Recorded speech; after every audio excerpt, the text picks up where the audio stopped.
94 crime bill wiped out my generation.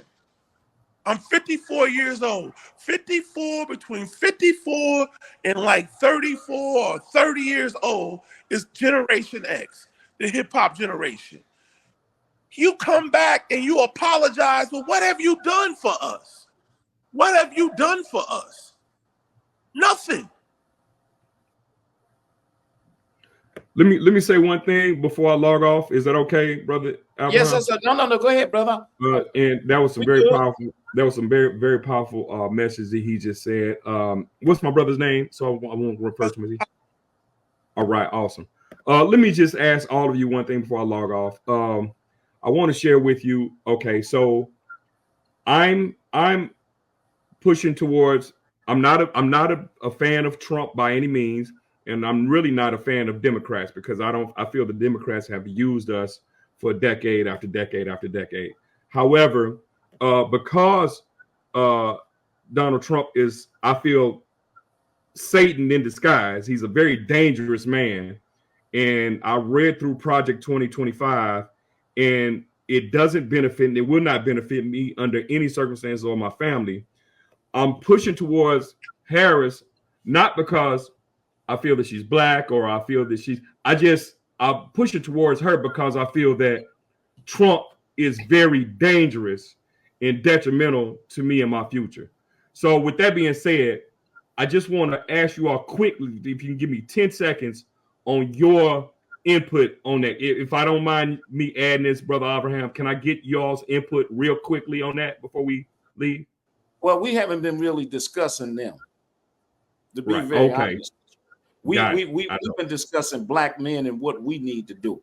Because in our viewpoint, our viewpoint is clearly that the Democratic Party has been taking advantage of us, and Republicans have ignored us. We've been facing racism. I mean, Project 2025 is nothing compared to, in my opinion, to Willie Lynch and his letter and what it has done to black people as a whole. I mean, you got to understand, there ain't a thing in Project 25 that tells you to go out there, bring a black family in the middle of the yard, okay, and take the black man and tie one leg up to a horse and the other leg up to a horse, whip them, and then send the horses in two different directions and make the mother and the child look at the father's body being split in half. There's nothing. We done faced the most worst inhumane treatment on the planet. There's always been a conservative agenda in this country, and there's always been a liberal agenda in this country. So therefore, we got to just be honest that no document means anything. A conservative view has always had a conservative view. A liberal view has always had a liberal view. We got to look at what is the view and what is the agenda for the black man, no matter who's in power. Because Brother Allen, we done endured and went through little hell and still going, and the black man is still rising, and the black man is still the most feared man in this country. But taxation without representation is dead. And what I'm saying is, when we look at the treatment, and I'm a lover of humanity, but when I look at the treatment and what they are giving to the immigrants and have not even thought about reparations or anything for the black man in this country, and we built this country. Nah, brother, I don't care about nobody's document at this point, because the documents that have been before us have proven. Brother Salahuddin talked about it very perfectly, and that is the crime bill that put millions of black people in prison. Millions of black people in prison. Now, I'm going to tell you this here, and that's why I want to get into it, but being that you brought it up, I'm just going to put this out here. Kamala Harris locked up black people. When Trump was in his first term, he released black people from prison. Let's understand that. That's just factual. So therefore, I always ask people, show me policy. If somebody is dangerous, show me a policy. Show me legislation. Show me laws that's in place. When Trump was in office for 4 years, and these other folks been in office for 4, 5, 10, whatever amount of time, show me policies. Because right now, I hear all this rhetoric, man, but it ain't benefit us. And nobody is going to be able to manipulate me into believing something that just because that's their talking points, or just because their state media is putting it out there. I'm too smart, man. We game no game. So what I'm saying is conservatives have always had their viewpoint. Liberals have had theirs. Independents or the Libertarian Party has had theirs. The Tea Party has had theirs. The problem is we need a black man's party that's going to push our agenda.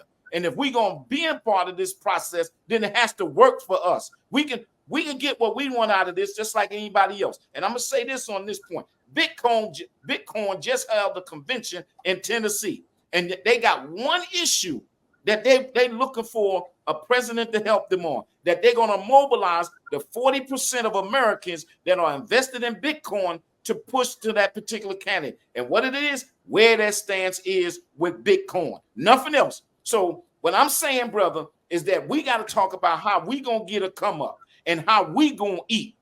Forget their plans. These people have always had plans. We done survived Jim Crow. We done survived George Wallace and segregation. We done survived it all. They took King from us. They took Malcolm from us. You understand? They tried to demoralize Marcus Garvey. We had Noble Drew Ali. We had the Honorable Elijah Muhammad. We had Malcolm X. We had all this. We had the Black Panther Party. And they went in. What are you talking about, a document? Black people need to study COINTELPRO. They need to study King Alpha Plan. Do you understand? They really need to understand. They need to understand why J. Edgar Hoover said, prevent the rise of the Black Messiah.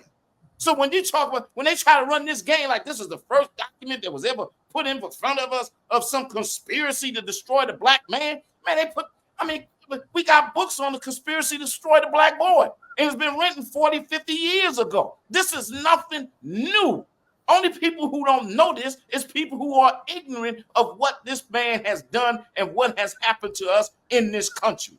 So I'm just saying, brother, I got that what they're saying, but what we got to be about how we are going to mobilize for ourselves. We got to take care of ourselves because nobody is looking out for the black man. And we got to take care of ourselves, brother. I don't want to go. You know, we got to get away from this. We got to get into us, man. We got to put out. I don't care about what no white man. We live in Georgia. What the hell I care what a white man think about me? You understand what I'm saying? And most black folks don't want to move outside of 285. But the fact of the matter for me, I got to do and to protect myself. And I'm going to stand up for it because if I sit down or lay down, I'm going to die for nothing. But if I stand up for something, it's for the liberation, the justice, and equality for the black man in America. And the hell with what everybody else's agenda is about. Put our agenda up front. That's what we need to be talking about. Right. Trump ain't nobody gonna do us. Brother, hey, Emmanuel, can I say something, brother? Yeah, please, brother, please. Emmanuel, can I say something real quick? Yes, sir. Can I say something real quick, Emmanuel? Guess what? I hate to say this. I don't mean to be petty, but guess what just popped up just now? Live discussion. Roland Martin, Win with Black Men. Right now, he's doing the Win with Black Men again. So yeah, I'm wondering if maybe, the irony with us doing this for the past 3 weeks now, he just pops up doing his Win with Black Men. He was already, and this is live. This is going on right. That whole thing they're doing is controlled by political operatives that's trying to save their jobs. The only reason they're running this game about racism and democracy, how the hell are they going to talk about democracy? Come on. How are they going to talk about democracy? Your democracy is in trouble. When has the black man in America ever had democracy? Come on. And then they just showed us that they don't give a toot about democracy the way they did Joe Biden. Where's the democracy that is the most sophisticated voter suppression in the history of voting in this country. Because when black people was denied the vote, there was only 7 million, 8 million of us. You just told 14 million people that went a part of a process to vote that they vote don't count because a few people decided in the elite class that you falling behind. In my Bernie man, you falling behind in these polls, bro. I ain't like what I'm seeing right here. These polls, man, ain't looking good for you, boy. And then you got up there against Trump, and you just act like you ain't had no goddamn, excuse my colloquialism, you ain't had no sense up in here. You understand what I'm saying? So what you just told 14 million people they vote didn't count. So you telling me my vote don't count? Excellent. You just proved to me. You're going to tell me people died for us to have the right to vote, but you just proved that my vote didn't.